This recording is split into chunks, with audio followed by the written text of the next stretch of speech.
Welcome to Watch the Booker Man and to Impact Wrestling 2012. TNA Wrestling and Ring of Honor are officially no more as 2011 came to an end. We've rebranded to start this new year and we're going to kick it off with a huge show, as you can see from the card on the left hand side of the screen. While Paul Heyman's TNA is no more, I am looking to keep alive the tradition that we've done for the last 2 years. I know it's only a short time, but it's something that I wanted to keep doing throughout this save, and it's at the first show of the year we put on a stacked card, pay-per-view quality matches, and it lays down a marker of what we expect for this year. We did it in 2010, the very first show, of course, the 3-hour special that saw AJ Styles retain the TNA World Heavyweight title against Bobby Lashley, and I just want to look through these now to see how much the company has changed. ODB was the Knockouts champion, she's clearly not on that level anymore. Abyss and Eric Young, Samoa Joe defeating Daniels, a long-term history between them. We also have Hamada and Awesome Kong defeating Taylor Wilde and Sarita, so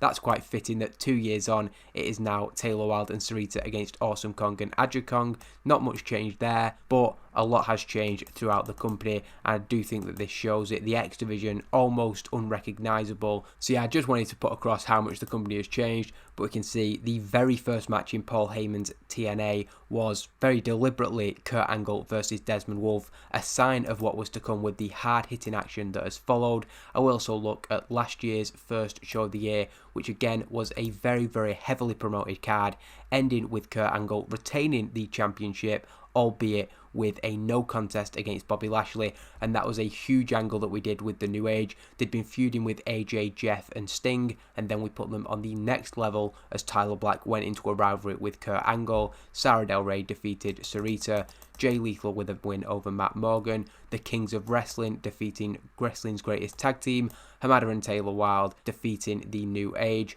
We also had the finals of the World X Cup, so a really good show then, a really good show in 2010, but I'm sure that this is going to be levels ahead. In the last 6 months of 2011, we definitely saw that in general our TV ratings and our pay-per-view ratings went up. The very last show in TNA history was the exception to that, but if we go back a little bit more, you can see we were constantly getting above 85, a really, really good run for the company. And with Impact Wrestling now, it's not something where we're trying to pull up the trees and change everything. We more or less want more of the same, but under this new banner, and we begin, of course, with a new man in charge, introduced by Jeremy Borash. We begin the show with the music playing, a song very, very familiar to any fans of TNA. The new man in charge is professional wrestling's only Olympic gold medalist, Kurt Angle. He was taken out of action by Team Austin Aries at Bound for Glory, and with the multiple injuries that had been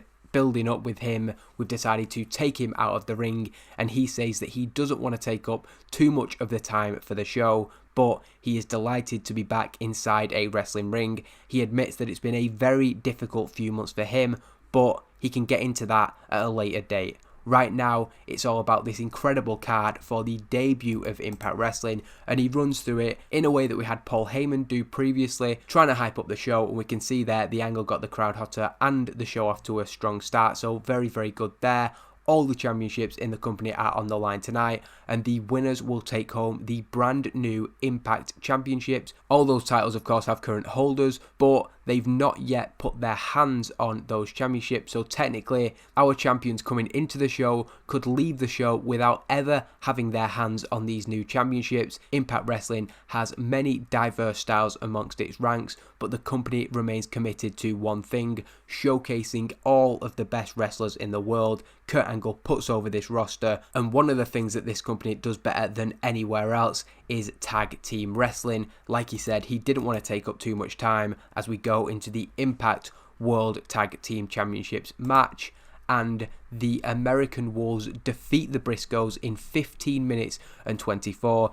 Davey Richards pinning Mark Briscoe with a double team tombstone. American Wolves making defense number 1 of the new Impact World Tag Team Championships that they won at Final Resolution, and it's a really good match to kick off the show. Great performances from Eddie and Davey, about what we expect from the Briscoes, and while they are doing pretty well, now that they've not got the Ring of Honor Championships, I am sort of going to take a step back with Mark and Jay, rework the characters a little bit, and they're segments more than the matches have not been living up to expectations, so I do expect there will be some time on Evolve for those two. But after the match, the focus is on not only what a great match that was, but on the American Wolves, who are handed the Impact World Tag Team Championships. We're going to have throughout the night, every single match, the new title will be placed on a stand at ringside, and then the winner of the match, whoever it is, whether it's champion or challenger, will be the first one to get their hands on the title. Post-match, the two men pose in the ring with their titles, the commentators putting over their association with CM Punk,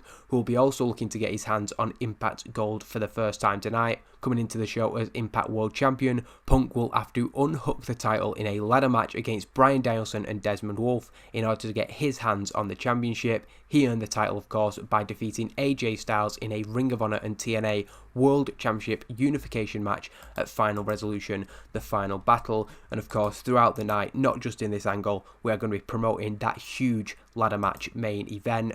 We then go to the office of Kurt Angle, and while the Impact Wrestling matchmaker looks to address the viewers, he is approached by Samoa Joe before he can even get going. Joe mocks Angle and looks quickly to get under the skin of the new man in charge, with whom he of course has a long history. Kurt Angle says that he did mention that his door was always open, but it doesn't mean that Joe can just run in and say whatever he wants. Kurt tries to keep his cool despite Joe prodding at him, but Joe kind of takes the low blow of mocking the fact that Kurt Angle's had to end his career as a result of a match that Samoa Joe was involved in at Bound for Glory.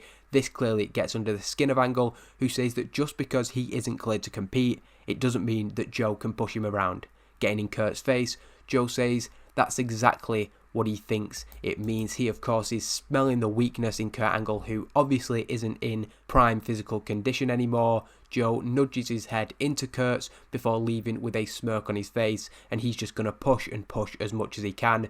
Kurt is clearly furious, but it's his first day on the new job, so he manages to maintain his composure as Samoa Joe leaves his office. Kurt Angle tries to go back to saying what he was going to say, but he's too flustered and sort of sends the camera away. He's going to deal with whatever he was dealing with later, as we go into footage from earlier this week, which shows Christy Hem at her home finally explaining her actions from Turning Point, where she screwed Mickie James out to cost her her rematch against Tara. Hem reveals that at the end of 2011, her contract with this company expired.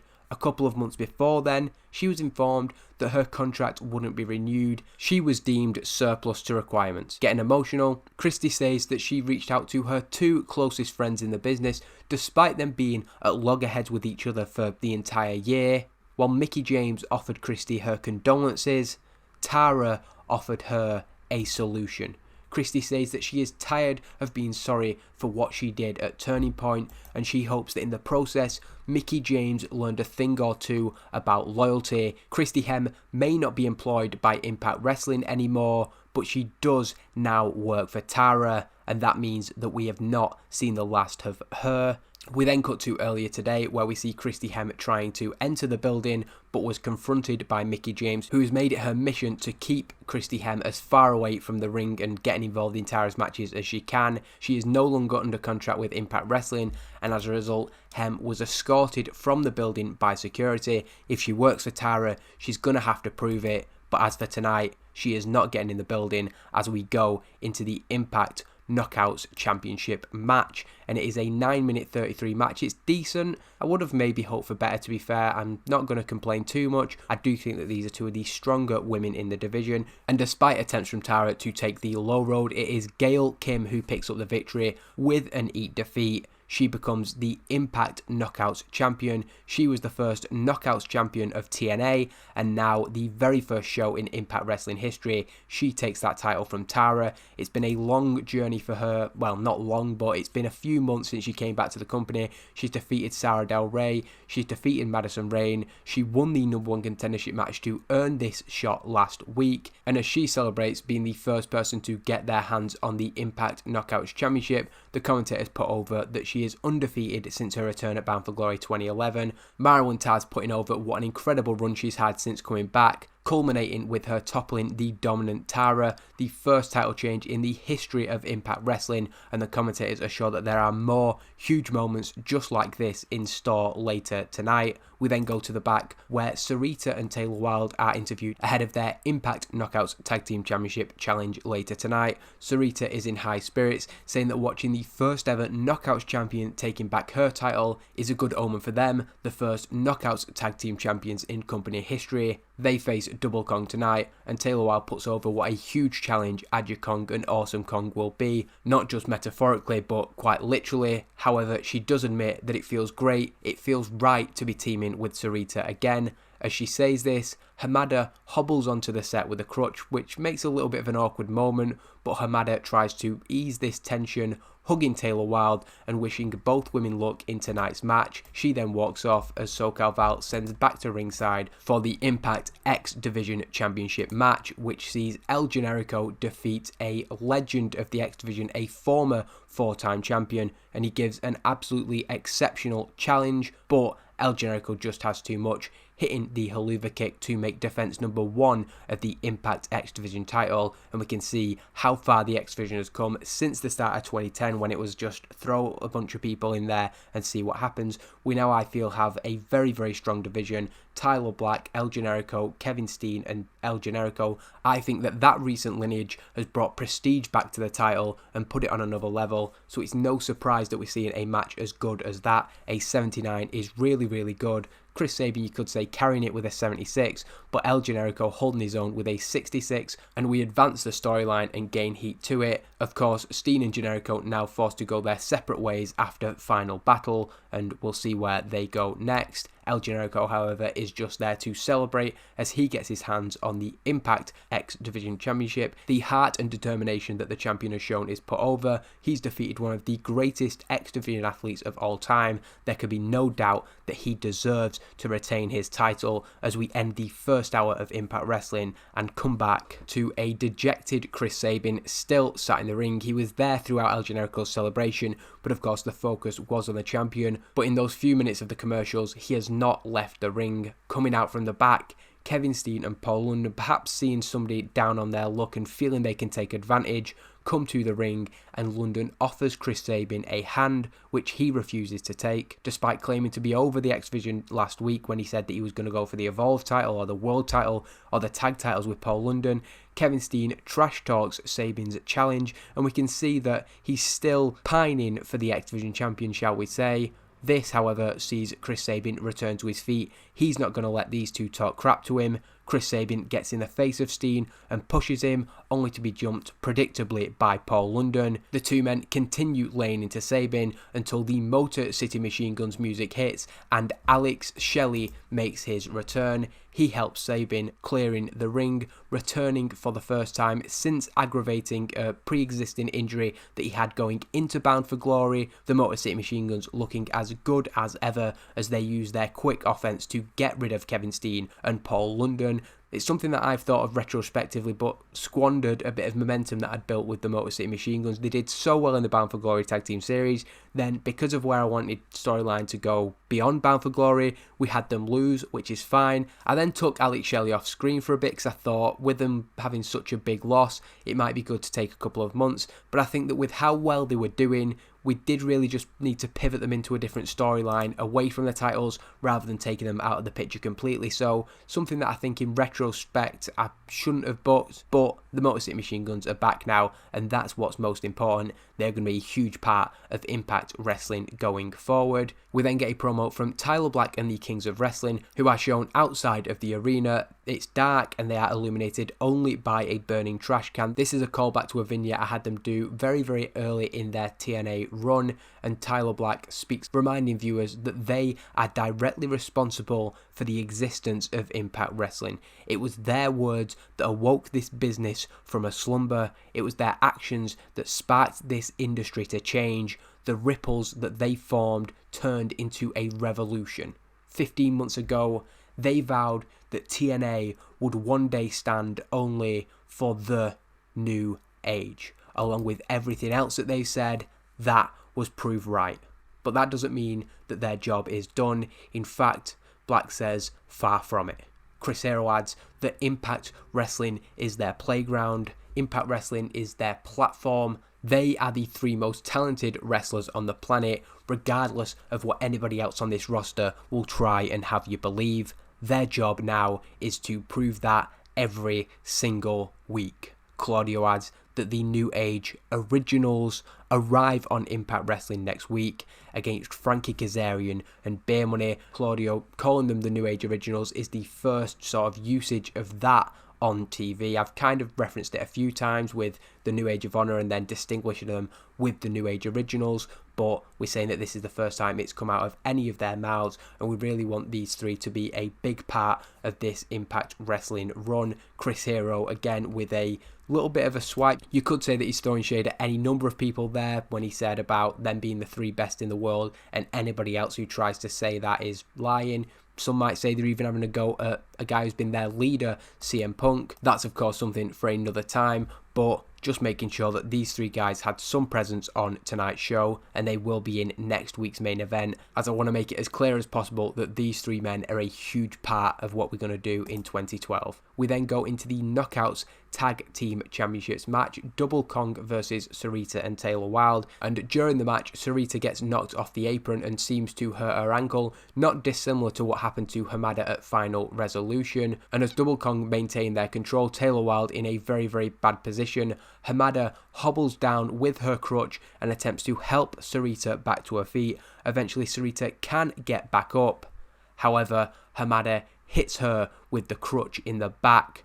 Taylor Wilde can't believe it. The commentators can't believe it. Hamada turning on Sarita. She then just watches as there's not much Taylor Wilde can do. Awesome Kong pinning Taylor Wilde with a sit-out powerbomb for the 1-2-3. Defense number 3 of the Impact Knockouts Tag Team Championships for Double Kong, but you'd have to say the main story coming out of this is the shocking actions of Hamada. She's officially turned heel with that moment, of course. You could say that she has justifications in being bitter. She was the partner of Taylor Wilde. As soon as she gets injured, Sarita steps in. As Double Kong stand tall, them as confused as anybody about what's just happened, Hamada enters the ring, tentatively approaching the Knockouts Tag Team Champions, but she's not there for them. She wants her hands on Taylor Wilde. Taylor is down by the champion's feet, and Hamada grabs her by the hair, pulling her up. Awesome Kong steps in to stop this. She doesn't agree with what Hamada's doing, and Hamada throws Wilde to the ground, going face to face with Awesome Kong. Aja Kong then grabs Hamada. She also takes issue with this when Hamada, out of nowhere, sprays a black mist into the eyes of Aja Kong, causing her to hold her eyes and scream in agony. Awesome Kong checks on her partner as Hamada rolls out the ring and heads to the back. She doesn't need a crutch, and seemingly she doesn't need anybody, making 4 powerful enemies in one fell swoop. The commentators are in shock at the actions of Hamada, who left a path of destruction in her wake in just a few short minutes. It's a decent segment, but ideally what we're trying to do is present Hamada as a very big deal, going out on her own now, a heel turn for her, and I think it's going to be a very, very good 2012 for everybody who is involved in that segment, although there is something that I'll need to address a little bit later down the line with Aja Kong. Before the main event, we return from a break as AJ Styles makes his way down to the ring, cutting a promo about Impact Wrestling. The name of the company has changed, but he vows to continue carrying the flag for this company as he has for the last 10 years. Final Resolution will go down as one of the darkest nights in his career. Everybody saw how it was affecting him last week, but Styles says that nothing will stop him from eventually getting his hands on the Impact World Championship. Cutting AJ Styles off, Austin Aries calls him out for pandering to the crowd, but he doesn't blame AJ Styles since that's all he has left. Austin Aries, now in the ring, talks about how the war between TNA and Ring of Honor may officially be over, but that just means that everybody begins from the same starting line. Without that head start that he's relied on for so many years, the goodwill of the fans, the goodwill of management, there's no way that AJ will be able to keep up with the likes of Austin Aries. Aries says that he is the man who will become known as Mr. Impact Wrestling, and AJ Styles will fade into obscurity.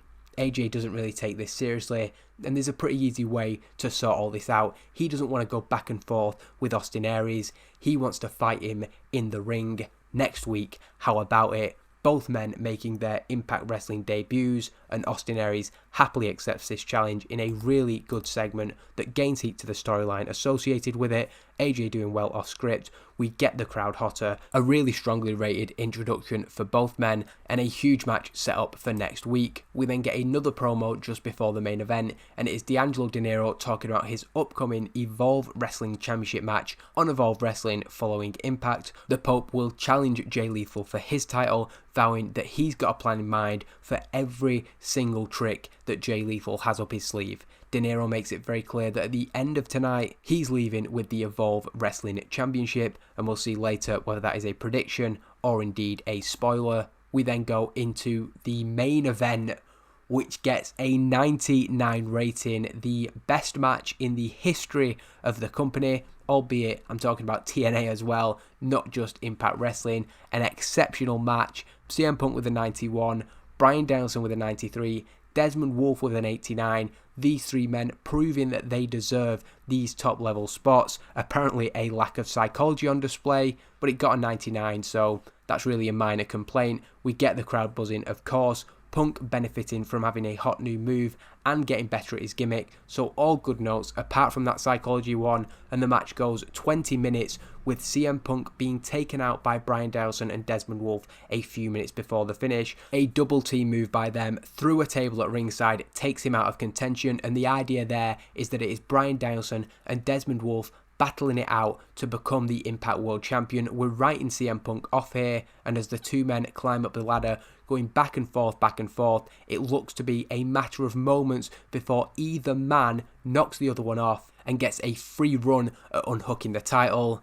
However, there is always a plan B. CM Punk always has something up his sleeve, and tonight it is the Impact World Tag Team Champions, the American Wolves, each running down to the ring, attacking Bryan Danielson and Desmond Wolfe, pulling them from the ladder and laying into them, double teaming Bryan, double teaming Wolfe until they are both out of contention, and then dragging CM Punk, who cannot stand on his own, back to his feet, into the ring, and physically lifting him up the ladder till he's at the top. He outstretches an arm and unhooks the Impact World Championship, but in the most tainted of fashions. You could say that Davey Richards and Eddie Edwards have more of a claim to that title than CM Punk, because without them, he would have stood no chance. CM Punk wins the match in 19 minutes and 51, bringing full circle the show. We started with the American Wolves winning the match. We mentioned their association, of course, that we've known about for months with CM Punk, and they stand together in the ring. I say stand together,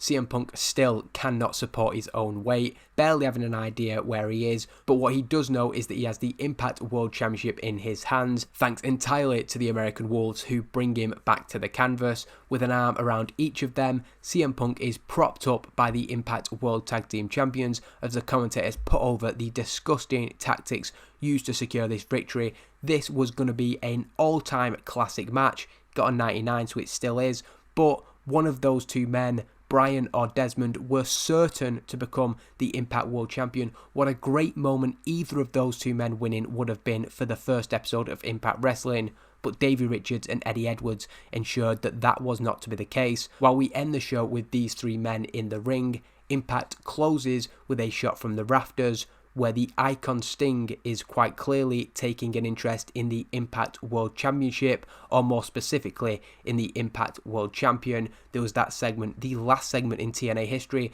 saw Sting return and take down CM Punk, and he's still got his eye on that man clearly. A 89 is an exceptional show, of course. Really happy with that. I wanted us to lay down a marker, not only because it's the start of the year, but because it's the rebranded company. I think we've done that, and then some, with a 99 rated main event. And we'll now go into the very first Evolve Wrestling, D'Angelo Dinero challenging Jay Lethal to main event that show, and we'll go into that right now. And the show begins with a really good match between Amazing Red and Roderick Strong, which Roderick Strong wins in 11 minutes and 17 with a Gibson driver. And the story coming out of the match is that Roderick Strong showed that extra bit of aggression that allowed him to pick up the victory over Amazing Red. We see there that Lenny Leonard debuted his staff member gimmick. This is as he is making his debut as the commentator of Evolve alongside Dave Prazak, and it's just about trying to create Evolve Wrestling as its own brand going forward. I have done a brand splitting game. It's a soft split, you could say, which means that people can wrestle on both shows, but I just wanted to have in my mind who I see as the mainstays of Evolve, which these two men on screen now are a prime example of, and people who I expect to see more on Impact Wrestling. There's a few other changes, like we set it to have its own distinct product, so I had to have a steal the show match and a technical masterclass, which I'm not really that happy about. This one's the steal the show, the main event is the technical masterclass, which, considering how I'm intending to book Generico v Jay Lethal, it doesn't really line up with what I have in mind, but I'm just doing it to work within the game's restrictions, and I'm not really going to let it affect how I explain what goes down. The other thing to note is that this is the last week that Evolve Wrestling will be an A show. I tried to change it to a B show. The game said that because we have ongoing deals, you can't change it from an A show to a B show. What I did to work around that is to extend my deals with the networks that I already had and set them to have just one show left, which means that after this show will be off the air with Evolve Wrestling, I'll be able to set it as a B show and then hopefully get other deals or whatever. But with that housekeeping out of the way, Roderick Strong stands tall, and we again put over the aggression that he showed that secured him the victory. This leads into a segment where Loki is talking about his match with Colt Cabana later tonight, but his attention is drawn away as we see Amazing Red coming through the curtain with his head down. Loki goes over to Amazing Red and he's asking him if he's listened to a word that Loki has told him in the last few weeks. We've sort of seen a couple of segments backstage. Following on from their really impressive match that main evented an episode of Evolve a few months ago, which was between Loki and Amazing Red, and since then Loki's been trying to push Amazing Red to get more from him. Two guys with very different personalities, and that's something that we start in the storyline here, but it has been bubbling under previously, and it's something that we're going to do go forward, because I feel that Amazing Red does need to sort of change up his character a little bit. He's great in the ring, we all know that, but he's not really changed from the start of the save and probably from even beyond then. So this low-key storyline is hopefully going to be a catalyst that brings both of them into prominence.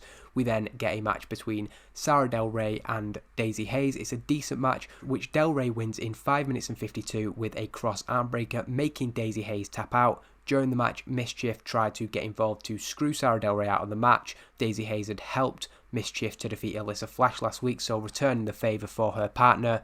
Alyssa Flash comes out and stops Mischief from doing that. This then allows Sara Del Rey to cleanly pick up the win. A 63 is good from her, and we get a moment between Alyssa Flash and Sara Del Rey post-match. Flash has helped to thwart Mischief's involvement, and it's a number of times we've seen now these two women come to the other one's aid. Going forward, they see that they have a mutual enemy, and perhaps it would be beneficial for them to work together. We then get an angry promo from Jay Lethal, who is mad because he has just heard about new rules for the Evolve Championship. After his shenanigans in recent months, a change has been made, not just to the name of the title, it goes from the TNA Evolve Championship to the Evolve Wrestling Championship, but to the rules. If Jay Lethal, or any future champion for that matter, is DQ'd or counted out in a championship match, the title will still change hands. We saw earlier D'Angelo was very confident about leaving with the championship. Perhaps he had a heads up, but Jay Lethal is mad because he feels he was the last to know of these changes to the Evolve Championship rules,